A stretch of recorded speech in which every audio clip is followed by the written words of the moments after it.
Dear students, first of all अस्सलाम वालेकुम everyone. हम जो चैप्टर पढ़ रहे थे उसका नाम है एवोल्यूशन। हमने स्टार्ट में एक बात पढ़ी थी कि दो तरह के लोग थे। एक जो ये सोचते थे कि हर चीज़ को स्पेशली क्रिएट किया गया है, जैसे इंसान को इंसान ही पैदा किया गया है, इंसान बंदर से नहीं बना या बैक्टीरिया से उसकी एवोल्यूशन नहीं हुई। तो ऐसे लोग जो स्पेशल क्रिएशन पे बिलीव रखते थे उनको क्रिएशनिस्ट कहते हैं, जिसमें हमने पढ़ा कि कार्लस लीनियस उसका बड़ा सपोर्टर था। उसके बाद दूसरी जो हमने थ्योरी पढ़ी वो एवोल्यूशन के बारे में पढ़ी कि कुछ ऐसे साइंसदान थे जो ये कहते थे कि किसी भी चीज़ को स्पेशली क्रिएट नहीं किया गया, बल्कि पहले जो चीज़ आई उससे उसकी एवोल्यूशन होती गई और एक नई चीज़ बनी। इन लोगों को कहते थे एवोल्यूशनिस्ट, और एवोल्यूशनिस्ट का सबसे बड़ा सपोर्टर था डार्विन। और ये चैप्टर हमने क्रिएशनिस्ट के बारे में नहीं पढ़ना, ये चैप्टर हमने एवोल्यूशन के बारे में पढ़ना है। तो इसलिए हम सारी जो बातें हैं वो पढ़ेंगे जो एवोल्यूशन को फेवर करती हैं। इसीलिए हम एविडेंसेस ऑफ एवोल्यूशन पढ़े थे कि एवोल्यूशन के सबूत कहाँ कहाँ से हमें मिलते हैं। तो हमने पढ़ा कि एवोल्यूशन के हमें सबूत फोसिल रिकॉर्ड से भी मिलते हैं। ठीक है, आज हमने और एविडेंसेस पढ़नी है। 3 एविडेंस हमने पढ़ लिए थे, आज हम एविडेंस नंबर 4 पढ़ेंगे, जिसको कहते हैं कंपैरेटिव एम्ब्रियोलॉजी। कंपैरेटिव एम्ब्रियोलॉजी का क्या मतलब है? एम्ब्रियोलॉजी कहते हैं कि जब एम्ब्रियो होता है उसकी स्टडी को एम्ब्रियोलॉजी कहते हैं। और कंपैरेटिव एम्ब्रियोलॉजी का क्या मतलब है कि जब हम मुख्तलिफ ऑर्गेनिजम्स के एम्ब्रियोज को कंपेयर करते हैं तो हमें पता चलता है कि वो एवोल्यूशन को सपोर्ट करते हैं। तो इसलिए इसको कहते हैं evidence from comparative embryology. For example, अगर हम तमाम, ये आपकी बुक में डायग्राम भी बनी हुई है कि अगर आप इन तमाम डायग्राम्स को देखें तो इसमें बर्ड्स का कौन सा एम्ब्रियो है, एनिमल्स का कौन सा एम्ब्रियो है, ह्यूमंस का कौन सा एम्ब्रियो है, या फ्रॉग्स का कौन सा एम्ब्रियो है, आप डिफरेंशिएट नहीं कर पाएंगे। यानी जब बच्चा माँ के पेट के अंदर होता है तो फिशेस का बच्चा हो, बर्ड्स का बच्चा हो, ह्यूमंस का हो, एनिमल्स का हो, या किसी भी और मैमल का हो, तो वो तमाम आपस में एक स्टेज पर बिल्कुल सेम होते हैं। इससे हमने क्या सीखा कि सबके बनने का तरीकाकार सेम है। हम भी फिशेस से मिलते जुलते हैं, हम भी बर्ड से मिलते जुलते हैं, हम भी दूसरे एनिमल से मिलते जुलते हैं, क्योंकि तमाम वर्टिब्रेट्स जब वो एम्ब्रियो के लेवल पे होते हैं, माँ के पेट के अंदर होती हैं, तो उनके अंदर गिल पाउचेस बनते हैं। सब के अंदर गिल पाउचेस बनते हैं, फिशेस के अंदर भी, फ्रॉग्स के अंदर भी, बर्ड्स के अंदर भी, ह्यूमंस के अंदर भी। फर्क सिर्फ ये है कि जिन्होंने पानी में रहना होता है उनमें ये जो गिल पाउचेस हैं वो गिल्स में कन्वर्ट हो जाते हैं, लेकिन जिन्होंने खुश्की पे रहना होता है, यानी जो टेरेस्ट्रियल एनिमल्स होते हैं, खुश्की पे रहने वाले एनिमल्स होते हैं, उनमें ये गिल पाउचेस लंग्स के अंदर कन्वर्ट हो जाते हैं। फॉर एग्जांपल, अगर हम अपनी बात करें तो हमारे अंदर ये गिल पाउचेस बनते तो हैं, ये सब के अंदर गिल पाउचेस बनते हैं, लेकिन जिन्होंने खुश्की पे रहना होता है उनमें गिल पाउचेस लंग्स बन जाते हैं, लेकिन जिन्होंने पानी में रहना होता है जैसे फिशेस हैं उनमें ये गिल पाउचेस जो हैं वो गिल्स ही रहते हैं। तो अगर हम, ये आपकी बुक की जो डायग्राम बनी हुई है, ये बड़ी बेहतरीन डायग्राम है, जिससे आप देख सकते हैं कि अगर हम एम्ब्रियोलॉजी के लेवल पे या एम्ब्रियो के लेवल पे इनको कंपेयर करें, यानी कंपैरेटिव एम्ब्रियोलॉजी को देखें, तो ये स्ट्रॉन्ग एविडेंस हमें मिलता है एवोल्यूशन का, जिससे हमें पता चलता है कि हम भी वैसे ही हैं जैसे फिशेस हैं, बर्ड्स हैं, ह्यूमंस हैं या दूसरे एनिमल्स हैं। तो ये हमें इससे पता चल जाता है, एविडेंस मिलता है एवोल्यूशन का कि हम मिलते जुलते हैं आपस में। पांचवा जो लास्ट एविडेंस है वो है मॉलिक्यूलर बायोलॉजी। तो ये मोलेकुलर बायोलॉजी या फिर मॉलिक्यूलर बायोलॉजी हमारे पास है। अगर हम इसकी बात करें तो एक कॉमन जेनेटिक कोड यानी यूनिवर्सल जेनेटिक कोड होता है, वही जेनेटिक कोड, फॉर एग्जांपल अगर हम बात करें कि AUG की, ऑगस्ट जो है, ये मैथ्यूनिन को कोड करता है। तो ये जो जेनेटिक कोड मैथ्यूनिन को कोड करता है, इंसानों में भी मैथ्यूनिन को कोड कर रहा है, बैक्टीरिया में भी मैथ्यूनिन को कोड कर रहा है। इससे हमने क्या सीखा? ये जो जेनेटिक कोड है ये यूनिवर्सल है, यानी यही जेनेटिक कोड बैक्टीरिया के अंदर फंक्शन परफॉर्म कर रहा है, यही जेनेटिक कोड हमारे अंदर फंक्शन परफॉर्म कर रहा है। इट मींस कि हम और बैक्टीरिया किसी ना किसी तरह से कनेक्टेड हैं और इनकी एवोल्यूशन ही हुई है। उसके बाद एक हमारे पास प्रोटीन होती है साइटोक्रोम C। साइटोक्रोम C भी तमाम एरोबिक ऑर्गेनिजम्स के अंदर पाई जाती है। यही साइटोक्रोम C एरोबिक बैक्टीरिया में भी पाई जाती है, यही साइटोक्रोम C प्लांट्स के अंदर भी पाई जाती है, और यही साइटोक्रोम C हमारे अंदर भी पाई जाती है रेस्पिरेशन के लिए। तो ये एक साइटोक्रोम C प्रोटीन है, ये सब के अंदर पाई जाती है। तो ये भी एक तरह का कनेक्शन है हमारे अंदर और दूसरे ऑर्गेनिजम्स के दरमियान, जिससे हमें एवोल्यूशन का आइडिया होता है। इसी तरह ये जो DNA है, जीन्स हैं या प्रोटीन्स हैं, ये भी हमारी मिलती जुलती हैं, बैक्टीरिया और हमारी आपस में मिलती जुलती हैं, जिससे हमें ये पता चलता है कि इंसान भी स्टार्ट में पहले कहाँ से बना है? बैक्टीरिया से, प्रोकैरियोट्स, फिर उससे यूकैरियोट्स बनते हैं, एंड पे जो सबसे कम्प्लेक्स ऑर्गेनिज्म बना वो ह्यूमंस। तो ये इन सारी चीज़ों से हमें एवोल्यूशन के एविडेंस मिलते हैं। वैसे हमारा इस्लाम या जो कार्लस लीनियस था वो एवोल्यूशन को नहीं मानता, लेकिन हमें इन सारी चीज़ों से एवोल्यूशन के एविडेंस ज़रूर मिलते हैं।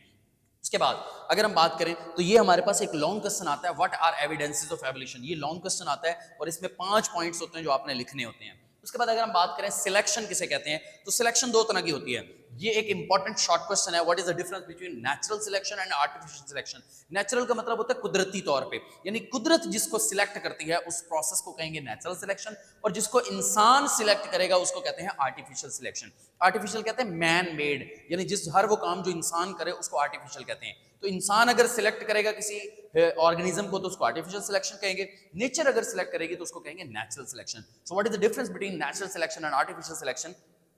तो इंटरेक्शन जब होता है ना बिटवीन एनवायरनमेंट एंड ऑर्गेनिज्म, तो उससे जिस चीज की सिलेक्शन होती है उसको नेचुरल सिलेक्शन कहते हैं। इसकी एक बड़ी मिसाल, मैं एक कॉमन सी एग्जांपल देता हूं ताकि आपको समझ आ जाए नेचुरल सिलेक्शन क्या है।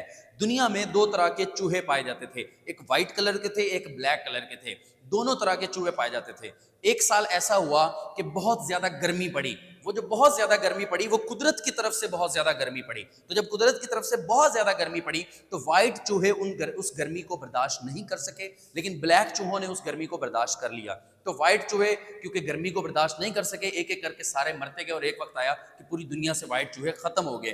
तो कौन से चूहों की नस्ल आगे बढ़ी, किन चूहों को कुदरत ने सिलेक्ट कर लिया, ब्लैक चूहों को। उन्होंने टेम्परेचर को अडेप्ट कर लिया, उसको टॉलरेट कर लिया और उनकी नस्ल आगे बढ़ती गई। तो ये कुदरत ने सिलेक्ट किया, इंसान का इसमें कोई लेना देना नहीं है। कुदरत ने ही टेम्परेचर इंक्रीज किया अर्थ का, जिससे व्हाइट चूहे बर्दाश्त ना कर सके, नापैद हो गए, एक्सटिंक्ट हो गए, लेकिन ब्लैक चूहे आगे मूव फॉरवर्ड, उनकी नस्ल हो गई। तो ये प्रोसेस जो कहलाता है जिसमें नेचर ने सिलेक्ट किया उन ब्लैक चूहों को, इस प्रोसेस को कहते हैं नेचुरल सिलेक्शन। एक और एग्जांपल उसने दी हुई है, evolution of antibiotic resistance in bacteria. ये जो बैक्टीरिया हैं, अब आज वाले जो बैक्टीरिया, अब पहले क्या होता था कि हम कोई भी एंटीबायोटिक खाते थे, बैक्टीरिया मर जाते थे, बीमारी का इलाज हो जाता था। आजकल एक टेस्ट करवाया जाता है जिसमें सेंसिटिविटी टेस्ट कहते हैं, जिसको हर ऑर्गेनिज्म का करवाया जाता है, जिससे पता चलता है कि ये ऑर्गेनिज्म पे कौन सी एंटीबायोटिक काम करेगी, कौन सी एंटीबायोटिक काम नहीं करेगी, क्योंकि उसमें पाए जाने वाले जो बैक्टीरिया होते हैं वो उसके against, antibiotic against resistance develop कर लेते हैं। यानी आजकल के जो बैक्टीरिया वो भी बड़े समझदार हो गए हैं, वो एंटीबायोटिक का उन पे असर नहीं होता। तो ये भी किसकी वजह से वो चीज पैदा हुई है, कुदरत की वजह से। कुदरत ने उन बैक्टीरिया को इस काबिल बनाया कि वो एंटीबायोटिक रेजिस्टेंस क्रिएट कर सके। तो ये भी नेचुरल सिलेक्शन की एक एग्जांपल है। आर्टिफिशियल सिलेक्शन की अगर हम एग्जांपल देखें तो आर्टिफिशियल सिलेक्शन क्या है, वो कहता है it is done during breeding of domesticated plants and animals. Domesticated का मतलब है कि जो प्लांट्स और एनिमल्स हमारे घरों में हम काश्त करते हैं या फिर अपने फायदे के लिए काश्त करते हैं इलाकों के अंदर, उसको कहते हैं डोमेस्टिकेटेड एनिमल्स। तो उनकी जब ब्रीडिंग करवाते हैं उसको आर्टिफिशियल सिलेक्शन कहते हैं। फॉर एग्जाम्पल, मेरे पास अगर या फिर किसी शख्स के पास 100 गायें हैं, उन 100 गाय में से 20 गाय जो हैं वो साहिवाल नस्ल की गायें हैं, और वो साहिवाल नस्ल की जो गायें हैं वो एक तो जल्दी बच्चे भी पैदा कर देते हैं, उनके बच्चे ज़्यादा नशोनुमा वाले भी होते हैं, यानी गोश्त भी ज़्यादा प्रोड्यूस करते हैं और दूध भी ज़्यादा प्रोड्यूस करते हैं। तो वो जो शख्स होगा जिसके पास 20 साहिवाल नस्ल की गायें हैं, वो तो यही सोचेगा ना कि बाकी गाय के ऊपर खर्चा ज़्यादा हो रहा है, इनकम कम हो रही है, तो क्यों ना मैं 100 की 100 साहिवाल नस्ल की गाय रखूँ। तो वो अगली दफ़ा क्या करेगा, सारी ब्रीडिंग किसकी करवाएगा, साहिवाल नस्ल की, ताकि उसके सारे बच्चे साहिवाल नस्ल की गाय पैदा करें। तो जब ज्यादातर मैक्सिमम उसके पास साहिवाल नस्ल की गाय हो जाएंगी तो उसकी इनकम इंक्रीज हो जाएगी। तो उसने क्या किया, उसने बाकी गाय के बच्चे पैदा नहीं होने दिए, साहिवाल नस्ल को सिलेक्ट किया और उसी की ही आगे ब्रीडिंग करवाई। तो जब डोमेस्टिकेटेड प्लांट्स और एनिमल्स की फर्दर ब्रीडिंग करवाएं तो, और ये करवा कौन रहा है, इंसान। तो इस वजह से इंसान ने उस साहिवाल नस्ल की गाय को सिलेक्ट किया और उसकी ब्रीडिंग करवाई। इस प्रोसेस को क्या कहते हैं, आर्टिफिशियल सिलेक्शन। और इस प्रोसेस से क्या पैदा करते हैं हम, हाई क्वालिटी क्रॉप्स, यानी फसलें भी पैदा कर सकते हैं और जानवर भी पैदा कर सकते हैं जो हमें ज्यादा आउटपुट देती हैं। उसके बाद पॉपुलेशन किसे कहते हैं, तो ये हमारे पास डिफरेंस पता होना चाहिए पॉपुलेशन, स्पीशी, जीन पूल का। सबसे पहले मैंने आपको एक एग्जांपल पहले भी बताई हुई है कि पॉपुलेशन और स्पीशी में फर्क क्या है। इंसान पॉपुलेशन भी है, इंसान स्पीशी भी है। फर्क क्या है, जब पॉपुलेशन की डेफिनेशन आए तो ये तीन चीजें जरूर होनी चाहिए। Population is a group of organisms belonging to same species. एक तो स्पीशी सेम होनी चाहिए यानी ह्यूमन बीइंग, टाइम भी सेम होना चाहिए, उसके बाद सेम प्लेस। मिसाल के तौर पे अगर कोई इंसान चांद पे है तो वो इंसान की पॉपुलेशन में काउंट नहीं होगा। इसी तरह हो सकता है जहां मैं पढ़ा रहा हूं यहाँ नीचे पहले कब्रिस्तान हो, यहाँ पे मुर्दे दफन हो, लेकिन वो भी पॉपुलेशन के अंदर काउंट नहीं होगी क्योंकि वो सेम टाइम पे मेरे साथ मौजूद नहीं है। तो जो चीजें सेम टाइम पे मौजूद हों, सेम स्पीशीज से बिलोंग करें और सेम प्लेस पे हों, सो पॉपुलेशन की डेफिनेशन क्या है, it is a group of organisms belonging to same species, same time and same place is called population. तो हमने पॉपुलेशन के बारे में पढ़ा, अब हम बात करते हैं स्पीशी की। स्पीशी क्या होते हैं? होते ये भी इंटरब्रीडिंग ऑर्गेनिजम्स हैं, लेकिन इसके लिए सेम प्लेस सेम टाइम का होना जरूरी नहीं है। तो स्पीशी की डेफिनेशन क्या है? It is the group of organisms which can interbreed freely among themselves, कि जो आपस में फ्रीली इंटरब्रीड कर सकें, ऐसे ग्रुप ऑफ ऑर्गेनिजम्स को क्या कहते हैं? स्पीशी। अब इसमें सेम प्लेस सेम टाइम का होना जरूरी नहीं है। अगर कोई दफन भी है इंसान तो वो भी इंसान की स्पीशी है। अगर कोई चांद पे भी मौजूद है जो जमीन पे सेम प्लेस पे नहीं है, वो भी इंसान की स्पीशी में काउंट होगा। तो ये बेसिक डिफरेंस है पॉपुलेशन और स्पीशी में, जो अक्सर बच्चों को समझ नहीं आ रहा होता। उसके बाद अगर हम बात करें जीन पूल की, तो जीन पूल की बात करने से पहले हमें जीन का पता होना चाहिए। जीन क्या है? क्रोमोसोम जो होता है ना, क्रोमोसोम बना होता है मिलकर डीएनए से, और उस डीएनए के ऊपर एक जो छोटा सा टुकड़ा होता है जो किसी खसूसियत को, जैसे मिसाल के तौर पे ये एक छोटा सा टुकड़ा है, ठीक है, ये एक सीड की राउंड शेप को कंट्रोल करता है। तो ये देखें, जीन क्या है? It is a part of DNA which controls a specific property is called gene. तो एक डीएनए का जो छोटा सा टुकड़ा होता है, ये डीएनए का छोटा सा टुकड़ा है।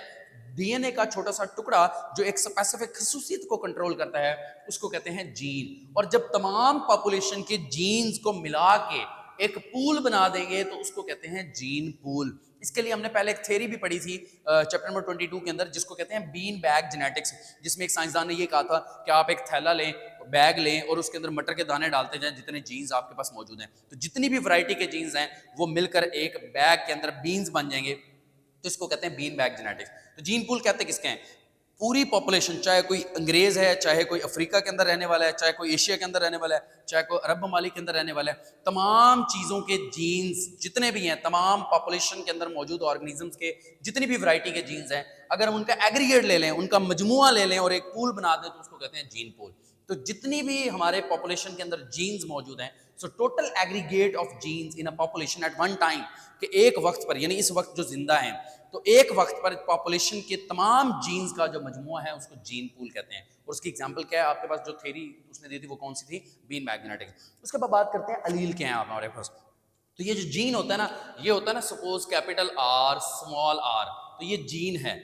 जो अब इसके जो दो पार्टनर्स हैं, जैसे एक कैपिटल आर इधर है तो उसका दूसरा पार्टनर स्मॉल आर इधर है, तो ये जो पार्टनर है ना, इसको कहते हैं अलील्स। तो एक ही जीन के दो पार्टनर्स को क्या कहते हैं? Alleles. So the partners of a gene are called alleles. जैसे ये कैपिटल आर लेफ्ट अलील है और स्मॉल आर जो है ये राइट अलील है, तो ये एक जीन में कितने अलील्स होंगे? दो अलील्स होंगे। अब बात करते हैं जीनोटाइप फ्रीक्वेंसी की। जितने जीन्स होते हैं उसकी फ्रीक्वेंसी को जीनोटाइप फ्रीक्वेंसी कहते हैं। मिसाल के तौर पे मैं अगर अपनी बात करूं और मेरे अंदर अगर 500 जीन्स मौजूद हैं तो मेरी जीनोटाइप फ्रीक्वेंसी क्या कहलाएगी? 500। तो जितने जीन्स होते हैं उनकी फ्रीक्वेंसी को जीनोटाइप फ्रीक्वेंसी कहते हैं। तो 500 जीनोटाइप फ्रीक्वेंसी है। अब मैंने अभी बताया कि एक जीन हो ना तो उसके अंदर अलील्स कितने होते हैं? हमेशा दो होते हैं। डिप्लॉयड ऑर्गेनिज्म में हमेशा एक जीन के दो अलील्स होते हैं। तो अगर जीनोटाइप फ्रीक्वेंसी मेरी 500 है और तो हर जीन के अलील्स कितने होंगे? दो। तो फिर अलीलिक फ्रीक्वेंसी कितनी हो जाएगी? 500 मल्टीप्लाई बाय 2 कितनी हो जाएगी? 1000। तो ये आपको पता होना चाहिए, जीनोटाइप फ्रीक्वेंसी का हमेशा डबल होती है अलीलिक फ्रीक्वेंसी। क्यों? क्योंकि एक जीन के हमेशा दो अलील्स होते हैं। तो अगर जीन्स 500 है ना और जीनोटाइप फ्रीक्वेंसी 500 है तो अलीलिक फ्रीक्वेंसी 1000 होगी, उसका डबल होगी। ठीक है, सो ये हमारे पास शॉर्ट क्वेश्चंस के लिए इंपॉर्टेंट है। ठीक है, ये भी शॉर्ट क्वेश्चन है और वो एविडेंस ऑफ एवोल्यूशन जो हमने पढ़ा था वो हमारे पास लॉन्ग क्वेश्चन है। So that's all from today's lecture. Thank you so much. Allah Hafiz.